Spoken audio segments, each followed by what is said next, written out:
This is a podcast all about Bears. You either cheering for this team or just pulling your hair. I like to take a minute, just sit right back and tell you how I became the #1 Bears fan. That boy is Benny Hunter. Cake on the mic, cake on the mic, cake on the mic, cake on the mic. People, this the intro. Sacramento, California, born and raised. And Antelope is where I spend most of my days. Talk bad about my team, you must be a clown. This is Keek on the mic, so you know you better bear down. Bear down. Hey, what's going on, Bears fans? Thank you so much for joining me for another episode of Keek on the Mic, the podcast all about the Chicago Bears. Like always, if you're new to the channel, make sure you hit that subscribe button and the bell notification to catch all Bears content right here on the podcast. So obviously, Bears fans, the Chicago Bears have dropped their 4th straight game after losing to the Atlanta Falcons 27-24, and their record is officially 3-8. Obviously, I didn't come on here yesterday and post a post-game podcast reaction, because at this point, I think the Bears, we all know they're a rebuilding team. It wasn't about winning. And I feel like with these games, they're starting to become a trend, right? With all of them, the Bears aren't in every single game, but right now they need to focus on how to finish these games. Obviously, when you look at the Detroit Lions, they're up by 10. And obviously, when you look at this game against the Atlanta Falcons, they were up by 10 also, and they just blew the lead, right? So the Chicago Bears are a young football team. I'm still very positive with the direction of this football team. But at the end of the day, they need to learn how to finish football games. But I am coming on here on the podcast today, and I feel like this is going to be a really fun topic for us to discuss, because obviously, like I just mentioned, the Chicago Bears are now 3-8. And what that basically means is that the Chicago Bears are probably going to start focusing on draft position. No, I'm not saying they're going to tank the season. I feel like this team is always going to be in football games, but at this point, it may be better for the Chicago Bears to lose football games, right? Obviously, right now, as it stands, the Chicago Bears hold the 3rd overall pick in the 2023 NFL draft, which is a good thing for the Chicago Bears and Ryan Poles, as once again, the Chicago Bears are a rebuilding team. So having that high of a draft pick will allow us a lot of flexibility, right? To get either the player that we want or maybe possibly trade down and add more draft capital to help this Chicago Bears rebuild. So today on the podcast, the question I have for you guys, what are the Chicago Bears' biggest needs as eyes turn to 2023? So today on the podcast, I am going to go over the Bears' 5 biggest need, from the most important to the least important needs for the Chicago Bears as they now eye 2023. I know a lot of you guys may be watching this podcast right now and saying, well, Keek, don't give up on the season quite yet. And I'm not giving up on the season, right? I still want to see the Chicago Bears win. But as I look at the schedule, they're playing a pretty good Jets team, right? And then we're playing the Green Bay Packers, and we all know how that goes, right? And then off the bye, we're playing the Eagles and the Bills. Those are going to be 2 tough games. And then we're playing the Lions and the Minnesota Vikings, all teams that have already beaten us this season, right? So when you look at it, if you're going to be realistic, the Chicago Bears may in fact not win another game, which in this instance may be good news for the Chicago Bears. Because like I just mentioned, we're a rebuilding team. We're not looking to win right now. We understand that. And if the Bears happen to lose out, there's a really good chance that they can be either the second overall pick in the 2023 NFL draft, or maybe something crazy happens and we actually hold the #1 overall pick in the 2023 NFL draft, which would be a really good position for Ryan Poles and the Chicago Bears to be in, because once again, the Chicago Bears are a rebuilding team. So once again, today on the podcast, I'm going to go over the Chicago Bears' biggest needs. And obviously, as I go through these needs for the Chicago Bears, feel free to comment down below in the comment section and answer the question, what are the Chicago Bears' biggest needs in the 2023 offseason? So here we go.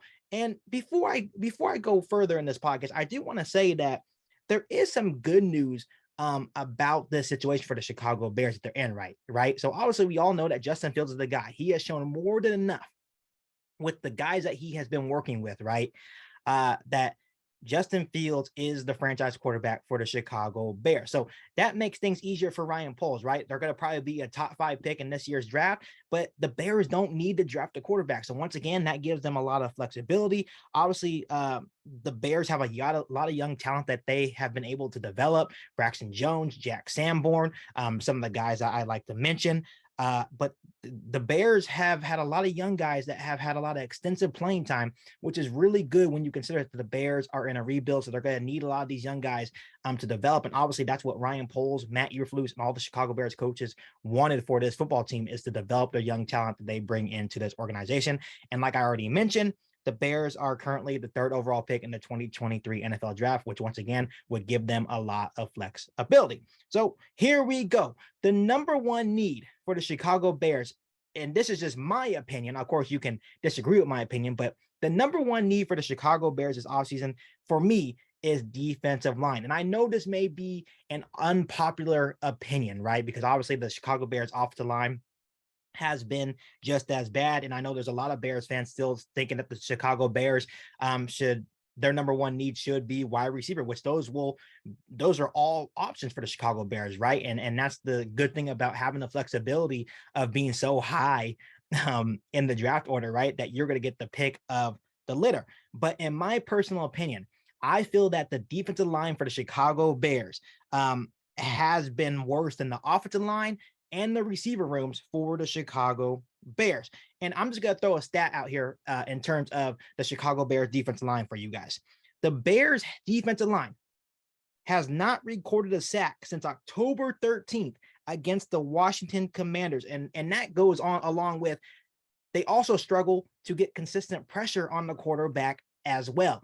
Bears fans, that is absolutely terrible. Obviously, you guys understand that this defensive scheme cannot work, right, without good defensive linemen, right? Obviously, the secondary has gone a bit up and down, right, in pass coverage. That is due to the defensive line's inability to get consistent pressure. Obviously, the Chicago Bears don't blitz a lot. They expect their front four to be able to get home on the quarterback, but the Bears at the moment are unable to get pressure on the quarterback with just 4. That's why you see them, especially yesterday against the Falcons, try to send out an all-out blitz, right? Because they are unable to get consistent pressure with just the front 4. And to add to this stat, they are also terrible against the run. We don't really have that one guy like Akeem Hicks that can just be a pass rusher, a consistent pass rusher for us and stop the run. We don't have that guy right now. So currently, guys like Travis Gibson, which I had high hopes for, right? Al-Quadin Muhammad, Angelo Blackson, obviously Justin Jones, even though he has been the most effective player on our defensive line, none of these guys are starting caliber players in the NFL right now, and they're just not getting it done for the Chicago Bears defense. So the Bears need help desperately on this defensive line, and I just feel like it is the number one need going into the offseason for Ryan Poles and the Chicago Bears. The good news for the Chicago Bears in terms of the defensive line is that they will be able to possibly add not only in the draft, but in free agency as well, to come and hopefully make this defensive line a lot better for the future. But overall, I feel like this is the number one need for the Chicago Bears as we look at the 2023 offseason. The Bears' second need is obviously offensive line. I know that you guys, most of you guys will probably have this flip-flop. A lot of you guys will probably say the Bears' number one need is offensive line. And I wouldn't disagree with you, right? Obviously, when you look at the Bears' offensive line, it hasn't been good, especially in terms of pass protection this season. Justin Fields has already been sacked 40 times in 11 games. And I know a lot of people are saying that, Justin Fields kind of struggles throwing the ball, but the reason why he can't really throw the ball because the guy doesn't really have time. The offensive line has been up and down all season long. And you can see that the Bears are trying to help the offensive line out by calling more bootlegs, moving pockets, and play actions, not only help the offensive line, but to actually give Justin Fields a little bit more time to throw and find his weapon. So O-line is obviously an obvious need for the Chicago Bears this offseason. But the reason why, personally, it's number 2 on my list is because compared to the defensive line, I feel like the offensive line already has building blocks that they can work with. Obviously, you have guys like Tevin Jenkins, Braxton Jones. I feel like those are going to be 2 locks that they can work around in terms of when they're building this offensive line. So when you look at this offensive line, I think the Bears need to add 3 new offensive linemen Of course, we need a new center. Sam Mustipher has been absolutely terrible. Obviously, Lucas Patrick has been a bust of a free agency signing. Obviously, I feel like we need a right tackle. Obviously, Larry Borum has been up and down. Riley Reef has been okay. Maybe we bring in Alex Leatherwood and maybe try him out at right tackle. Maybe he works. But I think they definitely need to look into another right tackle. And then I'm just going to put left guard down as well, because Whitehair is getting older. So I think the Bears need to look into a new left guard to try to replace Whitehair in the future. So Poles has to get this offensive line figured out this offseason, because obviously if they don't, Justin Fields is going to continue to get absolutely murdered back there. And until we get an offensive line, Justin Fields won't be able to stand in the pocket and deliver these throws. And I think I want people to understand, the Justin Fields haters, Justin Fields wants to throw the ball. When you look back at his college career, Justin Fields was a really good pocket passer, but at the same time, Ohio State's offensive line was absolutely incredible. The Bears' offensive line is not. So Ryan Poles has to build this offensive line so Justin Fields, first of all, doesn't get murdered back there, and he actually has time to throw. Number 3 on the list for me personally, and obviously this may fluctuate for you guys, it is wide receiver. I feel like trading for Chase Claypool was a good start, but I would love to see the Bears get maybe one more guy. And I think Chase Claypool, once he learns the offense, pairing him and Darnell Mooney is going to be an explosive duo that gives Justin Fields 2 guys that he can trust, right? And this is also adding in guys like Cole Kmet that's also coming into his own right. But I feel like the Bears still need more firepower in the wide receiver room, right?